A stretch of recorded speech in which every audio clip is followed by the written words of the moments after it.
Just got home. Just got off work. We're thinking it's an animal, and he said, no, my name's Robert. Oh, there's a dude in my roof. Shots fired. Shots fired. Definitely not how I wanted Father's Day to end. On the night of June 18th, 2023, the Cudahy Police Department in Wisconsin received a strange series of 911 calls coming from a block of houses on Carpenter Avenue. Officers show up on scene to speak with witnesses, and what they reveal is completely bizarre. What's going on? Okay, so across the street, okay, so we're facing that way. 50 or 29 on There's the a initial duplex caller. It's got next to a small house, okay?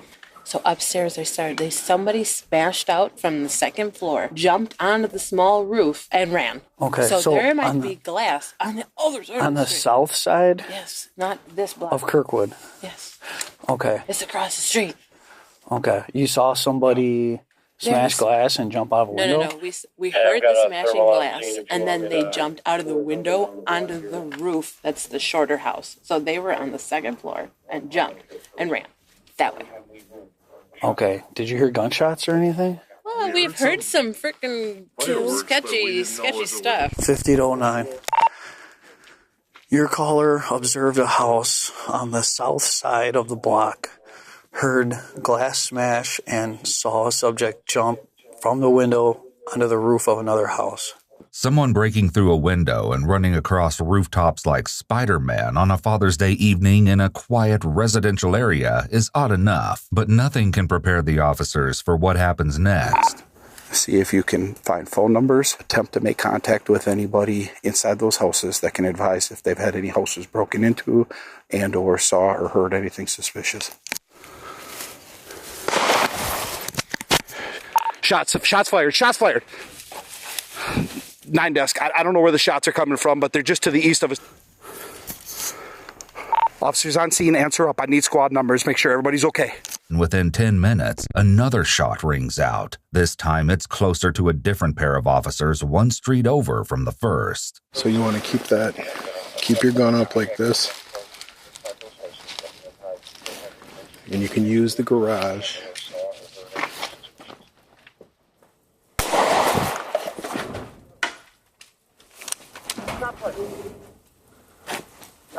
I don't know where the shots are coming from, but they're just to the east of us here. Right there. Oh, that's okay. She's on scene, answer up. I need squad numbers. Make sure everybody's okay. All right. Watch her back. 5 minutes, good. Let's retreat it back on the other side of back this Kirkwood. way. Come on. Keep an eye out. 66 and Barris from South Lawn here. Good. We just released our guys from traffic stop. All right. I want your help for this. I need everybody here. Call mutual aid for anybody that's got an officer available. I don't know where the shots are coming from, but that's the second shot that was just fired at us. Oddly, this second shot happens almost immediately after the officer shines his flashlight beam on the detached garage in front of him, which in his report, he claimed was in the direction he thought he heard something. Officers are now advised to wait for the South Shore Joint Tactical Unit's armored vehicle to respond with heavy-duty protection gear for the officers, as it's clear someone is shooting, if not at the officers themselves, then very close to them. Before it can arrive, however, a third shot rings out. It's got to be somebody that had a pretty damn good angle, because literally the shot fired right when I got out of my squad car, and then the second shot as soon as we started moving. Huh? Did the shot whistle past you? I didn't hear it whistle past me. That's the thing. I don't know if they shot high, if he just shot quick. I have no idea, but the first gunshot was immediately. Literally walked around the front corner of my squad there, and boom, the shot went off. Then I had my heart thumping out of my chest. I didn't start my goddamn camera like I should have. I think I. 9 desk. Shots fired. It's in front of us. 10-4, shots fired. It's right in front of. It's right in front of us. I don't know where he's shooting from.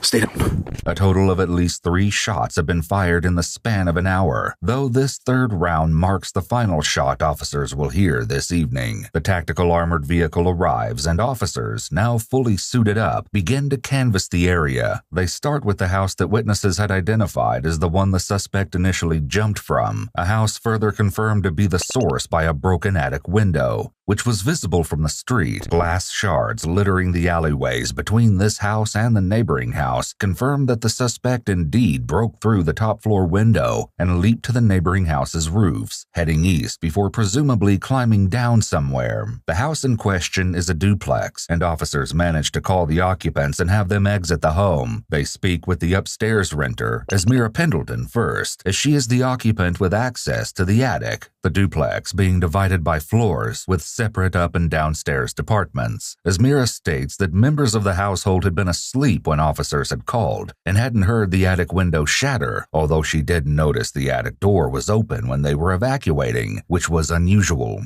We talked to your neighbor that lives downstairs. She said it's fine for us to make sure everything's fine in her house.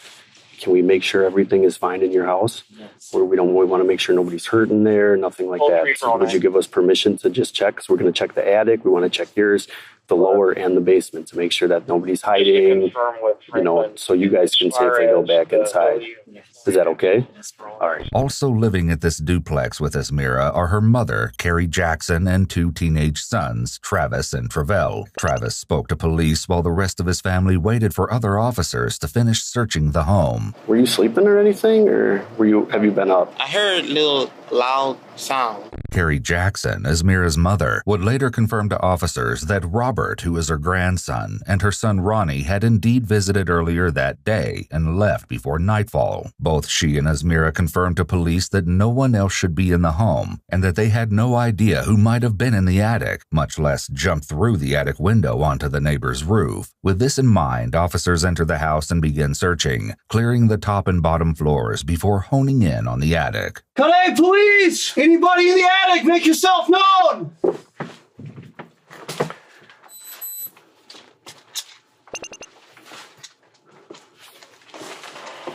Hey, police! Anybody in the attic, make yourself known! Second floor complete. Moving to attic.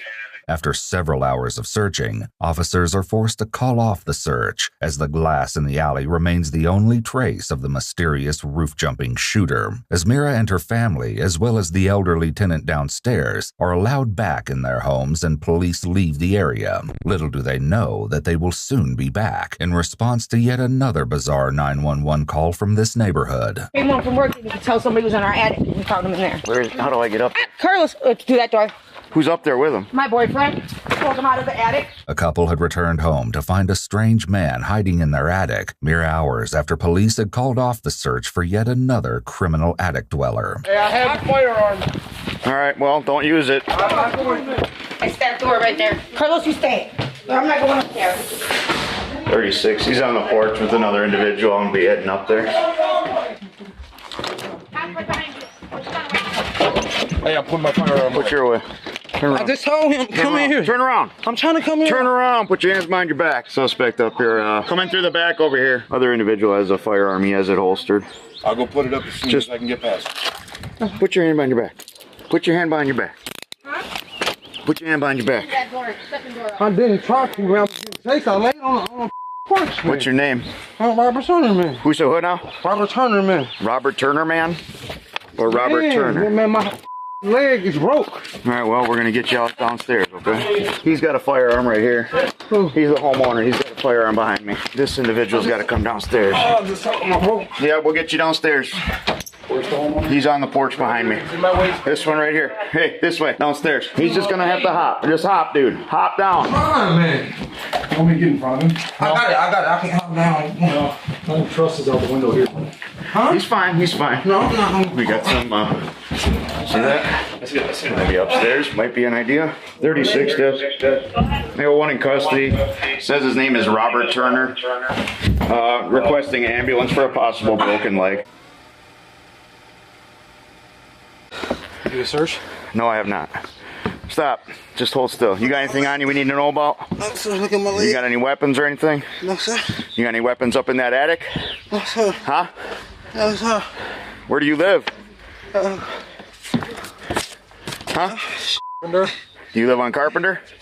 Here. Did you hurt your leg jumping out a window? Were you jumping out of a window or jumping across roofs last night?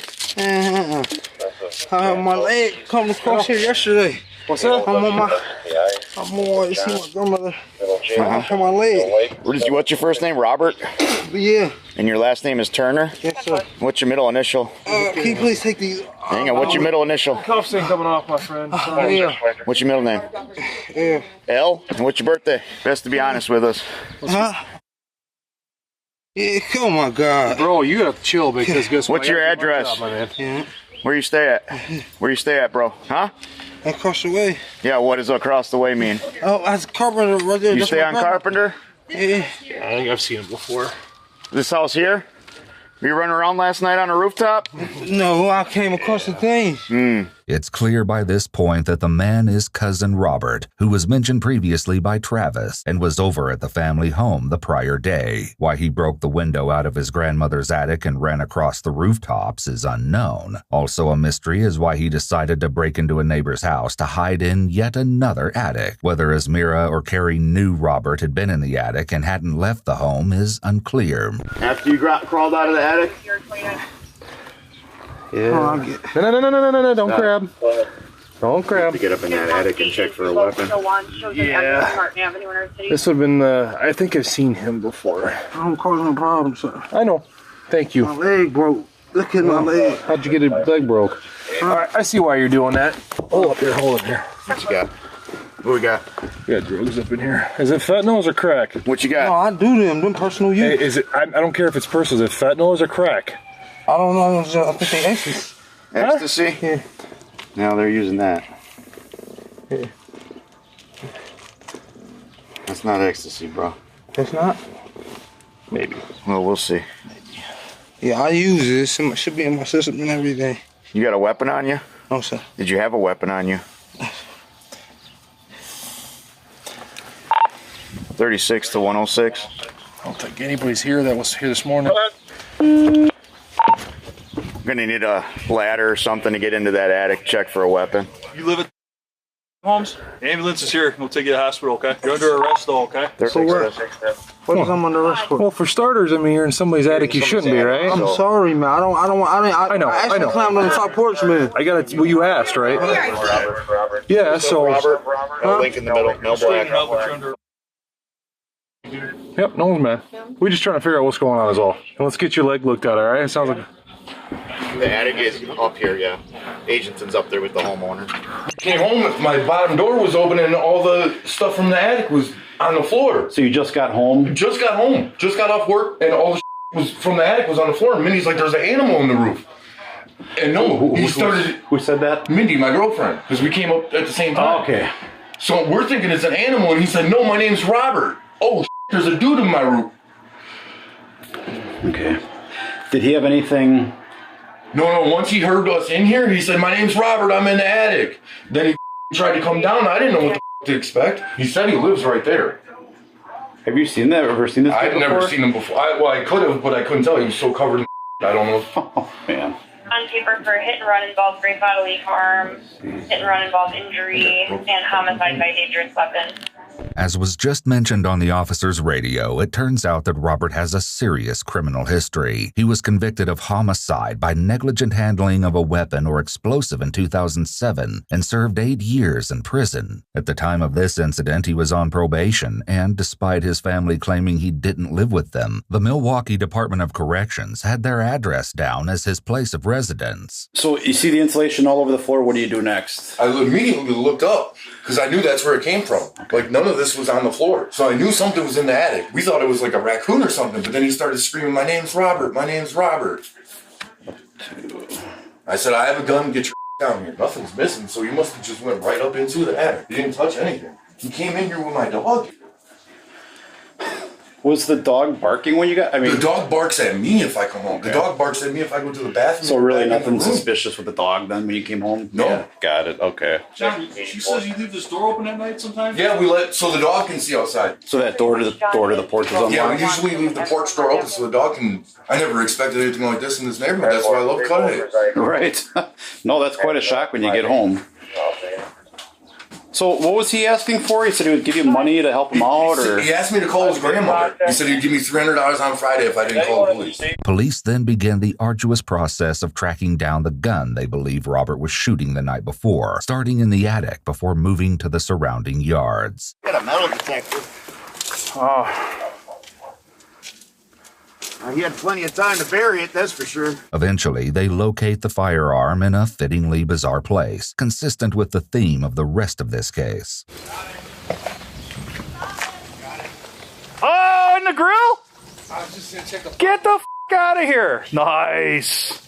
Bet, dude. Way to climb up in the attic, dude.